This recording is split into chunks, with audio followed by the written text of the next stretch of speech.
Quero dizer da minha alegria de estar aqui outra vez e do privilégio de mais uma vez poder abrir a palavra de Deus e falar daquilo que Deus falou ao meu coração. Eu espero que, mesmo sendo um assunto delicado, que eu descubro que as pessoas não gostam de falar da sua própria vida financeira, de como administram seus bens, mas é um assunto bíblico que, por incrível que pareça, Jesus falou mais de dinheiro do que sobre fé e oração. E todos nós sabemos que Jesus não era um financista. Quem não sabia? Nunca nem teve conta em banco. Nunca pensou numa bolsa, senão na bolsa velha para carregar as moedas. Mas Jesus sabia e sabe o que é capaz de dominar o coração de um homem. Ao ponto que a palavra de Deus deixa claro: não dá para servir a Deus e às riquezas. Porque às vezes o dinheiro é capaz de nos distanciar de Deus.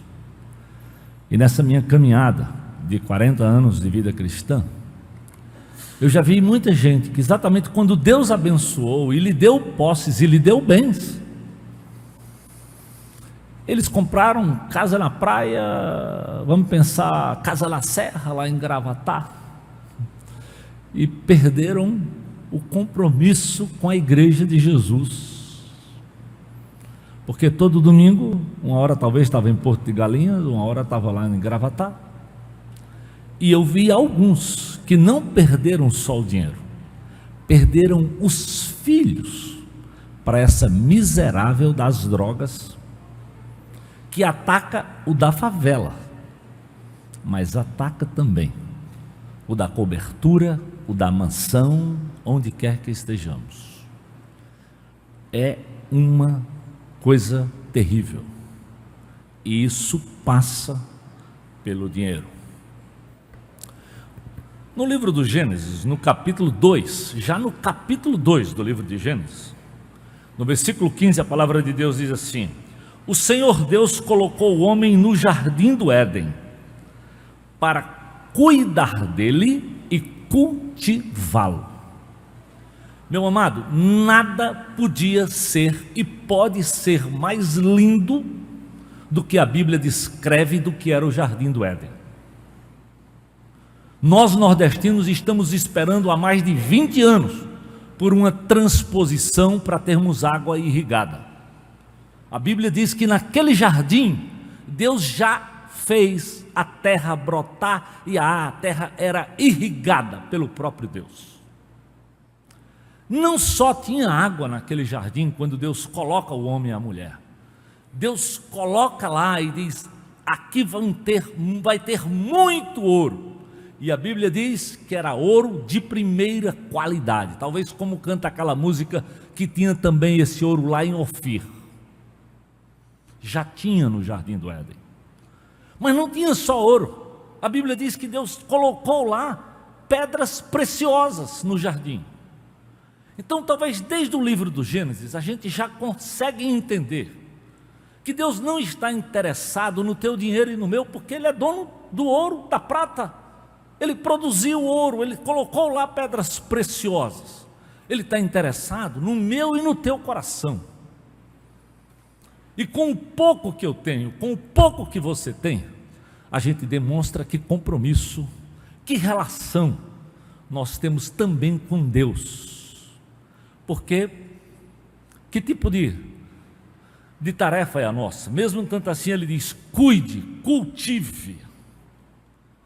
Em Gênesis 4, 6 e 7 diz assim: o Senhor disse a Caim: por que que você está furioso? Olha só, já lá no início, por que que você está furioso?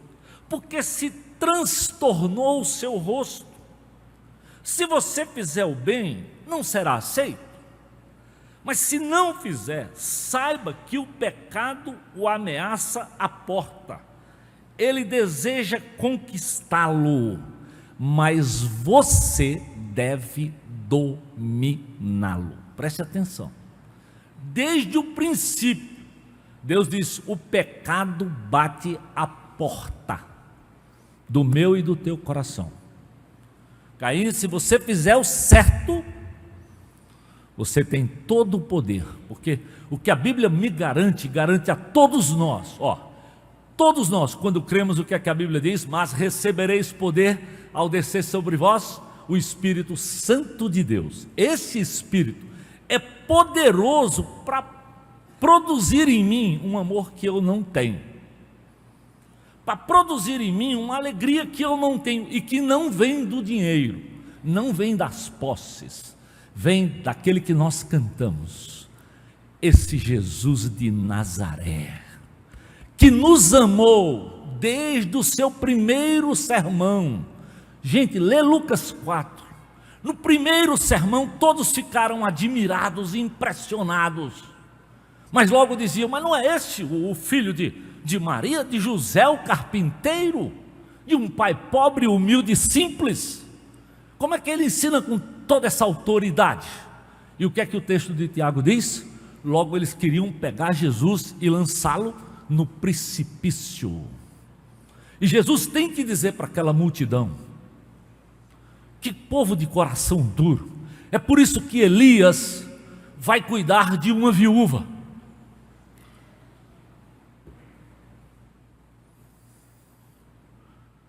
Por que será que Eliseu vai cuidar de um sírio? Porque vocês às vezes mantêm um coração tão duro. E a Bíblia diz que Jesus saiu e foi para Cafarnaum. Sabe por quê? Porque ele queria que o evangelho chegasse no meu coração, porque ele queria que o evangelho chegasse no teu coração, porque Cafarnaum era onde os gentios passavam para ir a Jerusalém e voltavam. Jesus foi estratégico todo o tempo, meu amado. Jesus foi amoroso todo o tempo. Ele não pensou em mim e em você lá em Jerusalém, não. Ele pensou em mim desde o seu primeiro ato de vida, desde o seu primeiro sermão. Foi pensando em mim, amando e te amando. Então, é por isso que Deus diz: e você que recebeu tanto, Adão, Caim, um jardim como esse, maravilhoso, cultive, limpe, quer cultivar, limpe, tire a erva daninha, prepare a terra, cultivar, escolha sementes, plante boa semente, adube, irrigue, acompanhe o crescimento contra as pragas. É nossa tarefa, que recebemos muito, cuidar e cultivar. E não é só com dinheiro, não. A Bíblia diz que nós somos responsáveis pelos dons, pelos talentos que recebemos, por capacidades dadas por Deus, que às vezes nós usamos tão bem lá fora e não usamos na comunidade de Jesus, na igreja de Jesus. Quando ele fala, então, essa segunda geração, diz assim: Caim já estava furioso, transtornado. Por que Caim ficou furioso e transtornado? Porque o coração dele já estava longe de Deus. Ele já estava não fazendo aquilo que Deus tinha planejado para ele. Deus disse: Caim, se você fizer o que é certo, será que você não vai ser aceito? Então, o nosso desafio é saber: o pecado sempre bate à porta, desde o livro do Gênesis. E se você quer ver como bate, eu coloquei um videozinho aí. Pessoal, o vídeo está aí? Está não? Oh, que pena. É porque é o seguinte, nesse vídeo mostra, é uma pesquisa do Paraná, mas talvez o Paraná não é como o Pernambuco, não é como o Ceará, né? Mas no Paraná, 78%, diz o vídeo de uma pesquisa feita, das pessoas estão complicadas com dívidas por causa do cartão de crédito. Incrível, né? Boa parte dos velhinhos que receberam ou recebem o INSS estão endividados por causa do tal dos empréstimos consignados. Eu tinha uma reportagem que os índios que passaram a receber o Bolsa Família vão para a cidade quando tem que receber, chega lá, se embriagam, compram comidas erradas, entram às vezes no mundo da prostituição. Olha o que o dinheiro é capaz de fazer. Quando eu estava estudando sobre isso para vir para cá, eu abro no meu computador a Folha de São Paulo e era exatamente essa reportagem sobre os índios, não sabendo, recebendo dinheiro, coisa que eles praticamente não tinham, e não sabendo usar dinheiro. Não muito longe deste templo, tem uma coisa que os pernambucanos se orgulham. Nós temos o maior shopping da América Latina, né? Centro de tentação. Centro em que muitos crentes, não por ser daqui, qualquer um, vão lá e demonstram o que é prioridade no coração.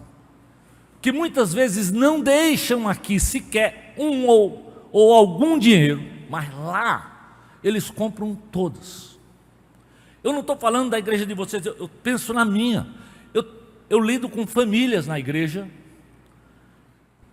Eu conheci recentemente uma advogada que se converteu há 3 anos. Ela tinha quase 300 pares de sapatos. E o esposo dela lutando para dizer: querida, isso não está certo, não está certo. Não tem lugar no apartamento para outras coisas, porque só tem lugar quase no quarto para os sapatos dela. E sapatos que ela comprou e nunca usou. Você pode acreditar nisso? Como é que alguém assim vai cultivar, vai demonstrar que cuida daquilo que Deus lhe tem dado? Queridos, nós somos, a Bíblia diz, mordomos. Presta atenção, mordomos. Sabe por quê? Porque eu e você somos servos. Nós acabamos de cantar naquela musiquinha lá de Jesus de Nazaré. Nós fomos comprados, resgatados. Nós éramos escravos, perdidos, longe de Deus, pecadores. E Jesus de Nazaré foi àquela cruz por amor a mim e a você. Derramou seu sangue, nos comprou, nos resgatou. Pagou o preço mais alto, que nem todo o dinheiro do mundo que eu e você tivéssemos podia mudar a nossa história. Como é que nós que somos comprados, que somos resgatados, não vamos ter com esse Jesus nenhum compromisso com essa obra? A irmã Deise acabou de mostrar crianças aqui no Recife, lá em Fortaleza. Nós, como comunidade, saímos da aldeota, porque o nosso lugar não dava mais, e a aldeota está para Fortaleza, como Boa Viagem está para Recife, e fomos para uma periferia, mas pensa numa periferia mesmo. O ridículo é que o nome da nossa igreja é Igreja Batista Central. Eu digo, ela hoje devia ser IBF, ou IBP, Igreja Batista da Periferia. Nós fomos literalmente para a periferia. Por quê? Porque compramos um terreno grande lá e queríamos ter um espaço. Queríamos ter um terreno grande e um espaço grande. E lá, o que nós descobrimos na periferia, o que vocês já sabem também da periferia. E aqui em Recife, eu acho que não precisa, os Coelhos não é periferia, é ali no centro da cidade. Mas também lá em Fortaleza, no centro, também tem a pobreza. E o que nós começamos a avaliar é: como é que nós não vamos cuidar daqueles que estão ao nosso lado, que estão aqui na nossa Jerusalém até, cheio de crianças, e começamos um projeto social que tem 120 crianças, mas é para ter no mínimo 600 para ajudar aquela comunidade que está ao nosso lado. A 3 quilômetros da nossa igreja tem um presídio chamado Patativa do Assaré, que eles como é que diz, de ressocialização de adolescentes e jovens. Aqueles que têm rebeliões, mês sim, mês não. Como é que nós vamos ficar fazendo de conta que não estamos vendo? Por que nós que estamos tão perto, que temos o poder, então nós decidimos nos associar ao Estado, investir pesado com aqueles jovens, com aquelas crianças. Fomos para o prefeito, fomos para o governador, batemos em tudo quanto é porta, mas batemos primeiro na porta do nosso povo. Porque se você for lá pedir do Estado e você não tiver modelo, e você não tiver fazendo, que compromisso cristão é esse nosso? Achar que só o Estado, que só o prefeito, quando nós podemos fazer, e nós fomos chamados para ser sal e para ser luz. Há quem diga, querido, assim como Caim ficou furioso, porque o mal bateu a porta, e ele não conseguiu dominá-lo, ele está dizendo que o vídeo está no ponto, então está no ponto mesmo? Se tiver, solta aí, só para a gente ver, rapidinho. Ok. Eis que ele aparece. Nessa loja, 40% das vendas são pagas com cartão de crédito. Eu acho que facilita bastante, tem mais opção de parcelamento, né? Não precisa ser numa vista. Mas o mocinho, na hora das compras, pode se tornar vilão num piscar de olhos. Segundo uma pesquisa da FEComércio, o cartão de crédito é o principal responsável pelas dívidas aqui no estado. Em junho, 85% das famílias paranaenses estavam endividadas, 67,6% por causa de gastos com cartão de crédito. Ter uma dívida no cartão de crédito hoje é o pior negócio do mercado. Os juros passam 470% ao ano. É a taxa mais cara de todos os tipos de crédito. O problema começa quando a gente tem a falsa impressão que o limite do cartão faz parte da nossa renda. E aí a gente passa a gastar mais do que o nosso salário pode pagar. Este economista afirma que pagar apenas uma parte da conta do cartão de crédito, chamado valor mínimo, é entrar numa bola de neve. Em um ano, a dívida pode quadruplicar. Você já está automaticamente contratando o crédito rotativo. Então, na próxima fatura, além dos encargos, né, o IOF vai ter esse encargo maior. Então, a taxa de juros é bem elevada para quem acaba entrando nesse crédito rotativo. Para quem já está com a corda no pescoço, a dica do economista é fazer um planejamento financeiro, negociar a dívida e cortar os gastos. Se você tem dívidas no cartão, a dica depois de renegociar é fazer como o João. Evitar as compras no crédito, pelo menos até se estabilizar. Na hora de passar no caixa, eis que ele aparece. Presta atenção, crentes em Jesus. A estatística diz 85%, né? Você sabia que os juros de cartão de crédito no Brasil é na faixa de 450%, 470% ao ano? Você sabia que crentes da minha igreja dão mais dinheiro para o cartão de crédito do que para a obra do Senhor? Como dizer para uma pessoa dessa que o coração dele está centrado? Como não termos a coragem de avaliarmos a nossa própria vida numa coisa tão simples, que o desafio do Senhor, todo o tempo, foi pensar em pessoas. E eu lhe digo, essas famílias não só não investem em missões, não só não investem no sustento da comunidade, não. Os filhos, os seus próprios filhos, passam necessidades por coisas completamente erradas e loucas, por causa do tal do cartão de crédito, da liquidação, que bate, assim como Deus disse para Caim, o mal bate à porta. É verdade, bate na porta todo dia. Olha só, na minha porta, na minha caixa, está lá O senhor tem um cheque, 20 mil, eles mandam até um cheque. O senhor tem 20 mil reais, pode vir aqui no banco, é uma taxa pequena. É muito maior do que quando eu aplico meu dinheiro no banco, muito maior. Não, olha, o senhor tem até 40.500 disponível. O senhor vem, bate na minha porta, eu sei que bate na tua porta. Todo o tempo. Fora a televisão, é hoje, somente hoje. E é sempre assim, como o pecado é astuto. É um momento, é hoje, você nem pare para pensar, é irresistível. O preço hoje é, quando você compra com 50% de desconto, aquilo que você não precisa, você não ganhou 50%, você perdeu 50%.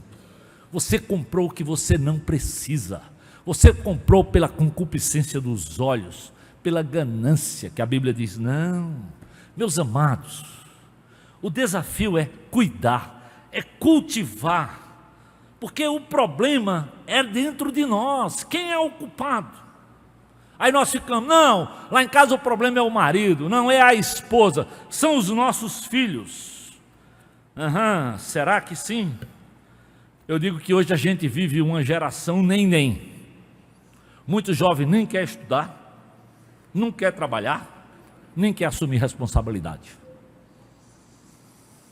E muito isso tem da nossa própria geração, que fomos criados no paz e amor, na vida, na festa, na bonança, e terminamos aceitando os filhos nessa coisa, e eles terminam, não sabem para onde ir, nem como ir, não querem nada, e se satisfazem. Isso não é problema no Brasil não, é no mundo inteiro, mesmo nos países ricos, e é por isso que mesmo no Japão, na Coreia, em países como os Estados Unidos, é incrível aqueles assassinatos, aquelas loucuras, porque aqueles jovens pegam uma arma e faz aquelas loucuras todas dentro de uma universidade e tudo, porque eles não foram instruídos a cuidar, a cultivar, a investir em coisas certas. E dentro da tua casa, presta atenção que a Bíblia diz, e como diz com clareza para mim e para você, os filhos são herança do Senhor.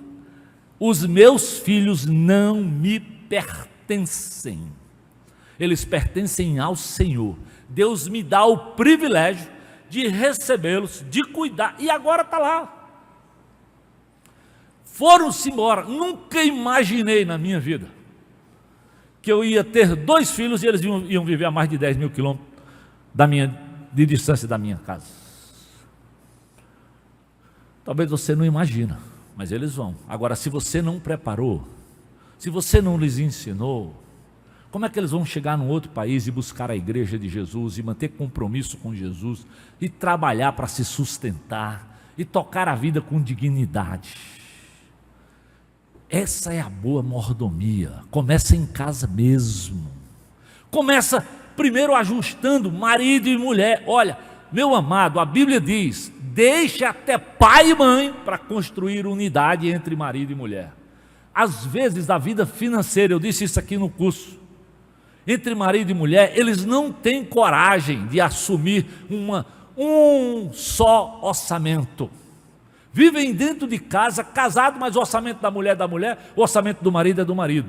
Eu disse para eles que passou pela minha sala de noivos 2 jovens, um era gerente do Banco do Nordeste, o outro era gerente, a moça era gerente da Caixa Econômica Federal. O salário deles eram muito próximos, e eles, então, mesmo eu tendo dito que o ideal era que eles juntassem tudo e fizessem um orçamento conjunto e participassem tudo isso lá no futuro para os filhos, eles acharam, não, faz o teu, e aí eles combinaram, você paga a eletricidade, paga isso, paga aquilo, eu pago a alimentação, e eles chegaram a um consenso e cada um foi ter sua vida. 3 anos depois de casado, ela me ligou, pastor, eu estou muito frustrado, eu preciso falar com o senhor. O que é que houve? Pastor, olha, eu não aguento mais, eu brigo todo dia com o meu marido por causa da conta de eletricidade.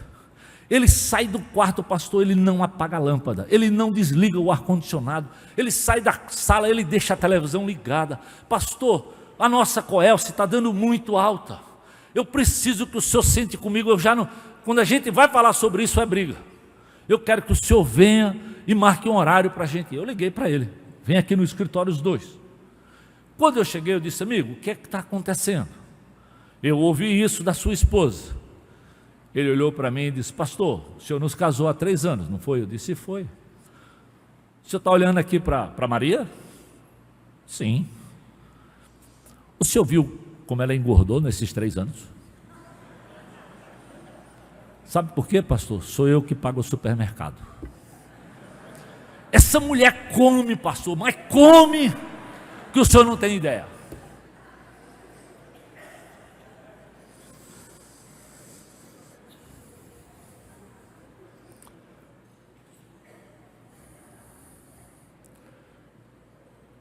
Realmente é trágico. Nós pensamos que nós somos mais sábios do que Deus. Quando Deus nos ensina um princípio, querido, é para ser obedecido. Se você tem que deixar pai e mãe para se juntar à sua mulher, eu digo para eles: se você quiser ser dona do nariz, minha filha, não case. Meu filho, se você quiser ser dono do seu nariz, não case, porque casamento é, antes de tudo, presta atenção, igreja, em Jesus, e não, isso não é uma frase minha, isso para mim é de Deus, é um processo de santificação. Casamento é o maior instrumento que Deus usa para santificar a minha vida e da minha esposa. E só quando Ele nos santifica, a gente pode então ensinar para aqueles filhos um caminho só de unidade. Porque o grande problema é exatamente esse.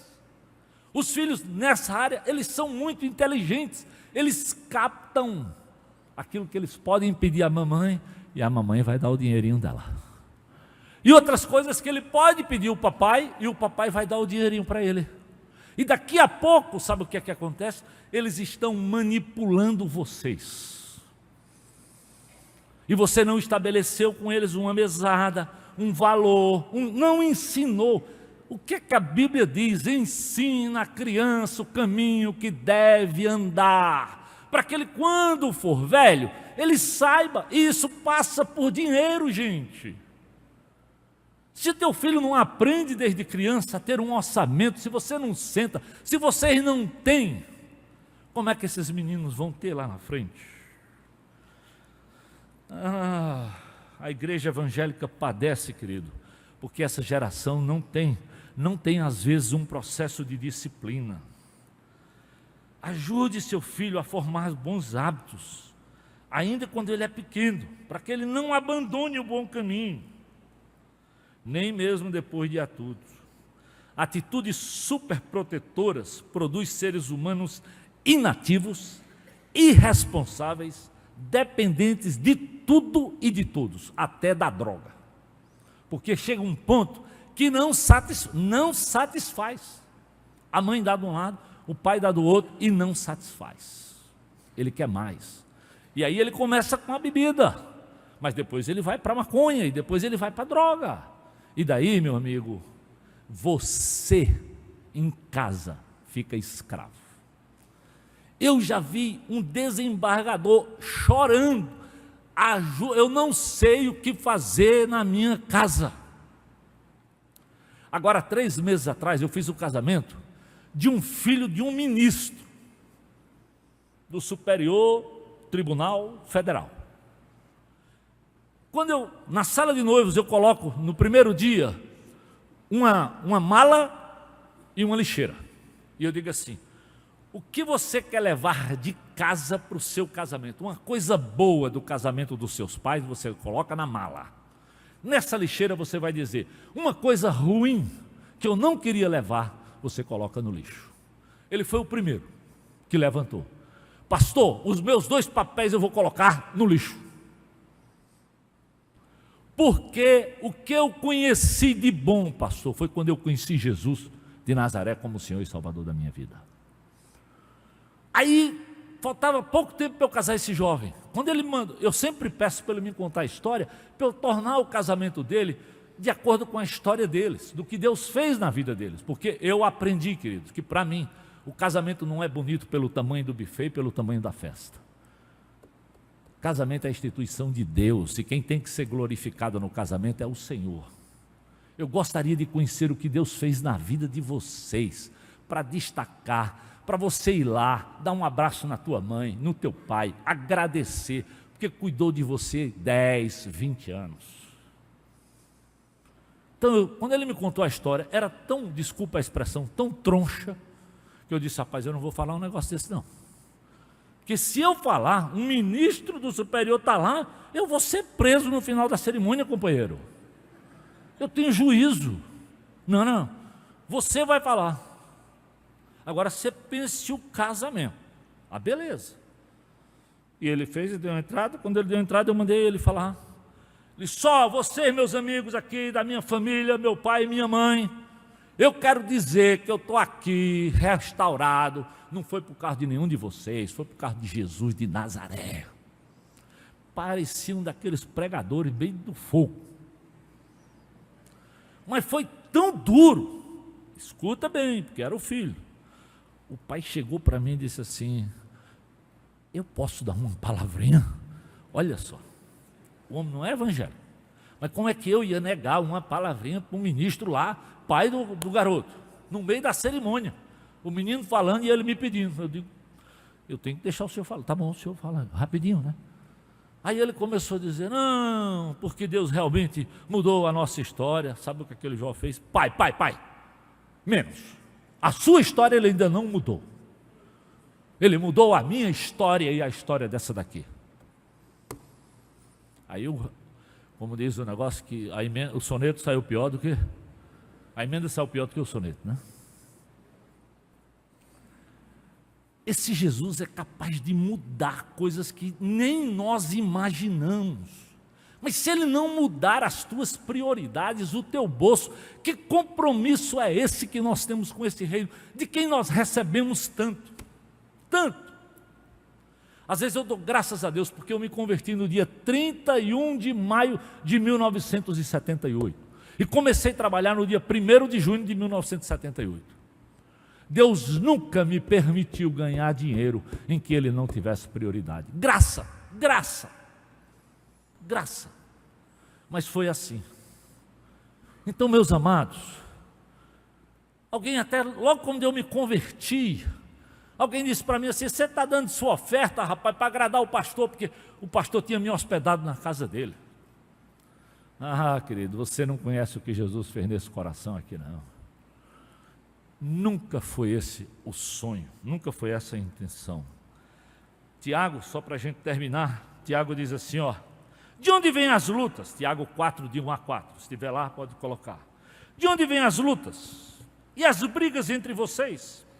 Elas vêm dos maus desejos que estão sempre lutando dentro de vocês. Presta atenção, não culpa as Casas Bahia, não culpe a Chevrolet, não culpe o shopping center, culpe, tenha coragem de se olhar no espelho e dizer, Jesus, eu preciso, como Deus disse para Caim, se você fizer o que é certo, você não acha que eu vou lhe abençoar?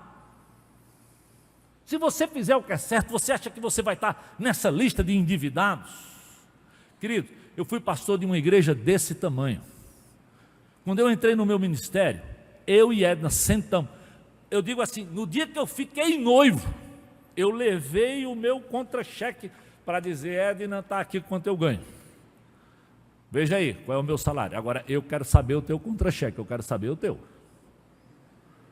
Eu disse, e eu não quero juntar. Você quer casar comigo mesmo? Nós ficamos noivos, não quer? Eu quero casar contigo. Então, a partir de hoje, vamos fazer um orçamento. Mas já hoje, eu disse, já hoje. Não, eu quero casar, Edna, com uma casa. Tem um lugar para a gente morar e nós não temos, nem eu, nem você. E aí eu descobri que Edna dava uma boa parte do salário, ela vinha de uma família muito pobre, para o pai dela.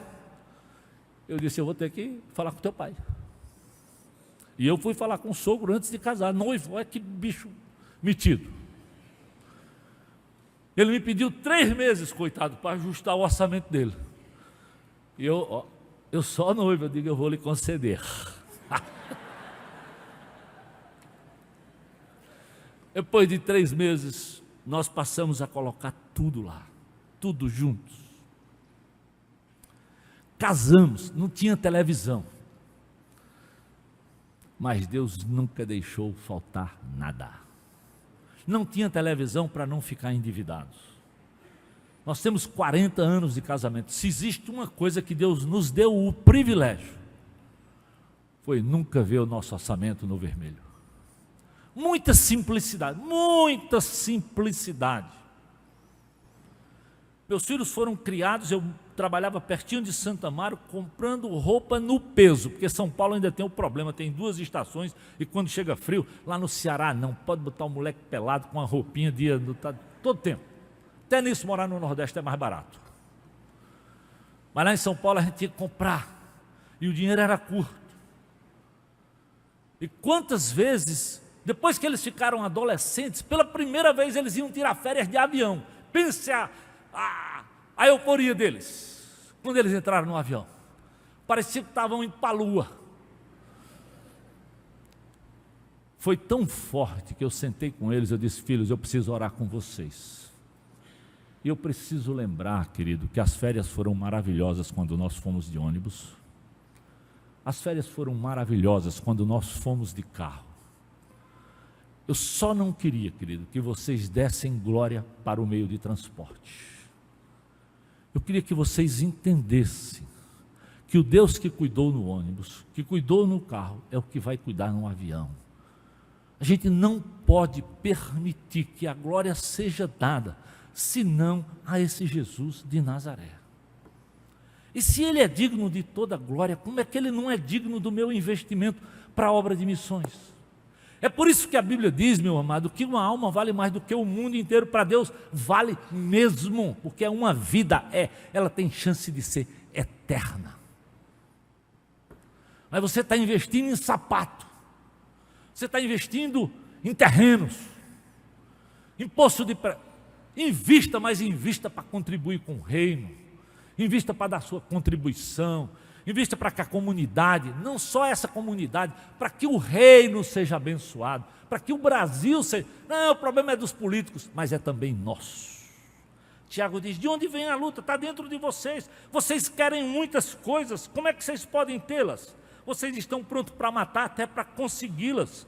Vocês as desejam ardentemente, mas quando não conseguem possuí-las, vocês brigam, vocês lutam e não conseguem o que querem, porque não pedem a Deus. E quando pedem, não pedem porque não recebem, porque são por motivos maus. Vocês pedem coisas a fim de usá-las para os seus próprios prazeres. Olha que descrição profunda. Parece que Tiago vivia nos nossos dias. Parece que Tiago conhecia as nossas comunidades. Agora, quem não sabe, há 15 dias atrás, um pai que tinha um bom emprego, foi para uma outra empresa para ganhar mais, e lá ele estava na perspectiva de ser demitido. Pega uma faca, mata a esposa, joga os 2 filhos e depois pula. É ou não é diabólico? É ou não é falta de... Agora, morava num bruta, caíram dentro da piscina. Morava na Barra, no Rio de Janeiro. Um outro vai para o fórum e pega o filho e se atira lá em São Paulo. Falta de Deus, meus amados. Esse Jesus de Nazaré viveu vida simples. Esse Jesus de Nazaré fala daquele João, sabe aquele João que talvez era maluco, mas ele era filho do sacerdote. O sacerdote importante, podia ter morado a vida inteira lá em Jerusalém, no templo. Decide para o deserto fazer o quê? Comer mel silvestre, gafanhoto, olha só, gafanhoto. Mas anunciava que o reino era chegado e era preciso haver arrependimento para ter vida com Deus. E o que é que Jesus diz de João? Dos nascidos de mulher. Ah, se eu recebesse um negócio desse. Dos nascidos de mulher, ninguém foi igual a João. Eita cabra macho. Por isso, toda vez que eu levo o grupo para Israel, eu vou para Qumran, para mostrar para o povo Aqui viveu esse João doidinho, mas foi por ele que nós somos batistas, porque ele batizou pelo arrependimento. Nós devemos a nossa história, em parte, ao ministério daquele homem de Deus. Por que nós não? O problema está dentro de nós. Não culpa o cartão, não culpa ninguém. São os nossos maus desejos que lutam dentro de nós. Não diga que essa tentação vem de Deus. Tiago diz, a tentação não vem de Deus. Deus não pode ser tentado pelo mal, e Ele mesmo a ninguém tenta. Vocês são tentados e atraídos e enganados pelos seus próprios maus desejos. Isso serve para nós. O problema está contigo, meu amado. Muda a tua casa. Não fica, não, eu não oferto, pastor, porque na igreja o outro também não oferta. Não. Você não vai prestar contas pelo outro. Você vai prestar contas por você. E um dia eu e você vamos comparecer. Olha que privilégio. Nós haveremos de vê-lo como Ele é. Eu vou estar face a face com o meu Senhor, querido. Quando eu penso, quando a Bíblia fala da ceia, que um dia Ele vai servir, eu vou vê-lo. Será que isso não comove, não mexe com o nosso coração? Que recebemos tanto e devolvemos tão pouco, tão pouco, tão pouco. 10%, por que 10% só? Jesus disse, se a vossa justiça não exceder a desses fariseus, o que adiantou? Eu espero, querido, que Deus esteja no centro das tuas decisões financeiras.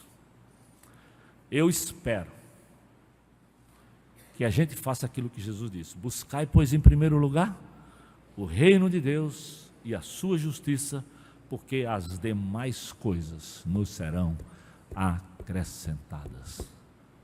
Está aí, multiplica o amor de Deus, multiplica o teu cuidado pela igreja de Jesus, que recebe gente todo dia para compartilhar. Qual é o teu compromisso? Não vendemos toalha, não ficamos vendendo, o templo é lugar de adoração, mas vendemos o princípio bíblico, o desafio de Jesus para o meu e para o teu coração.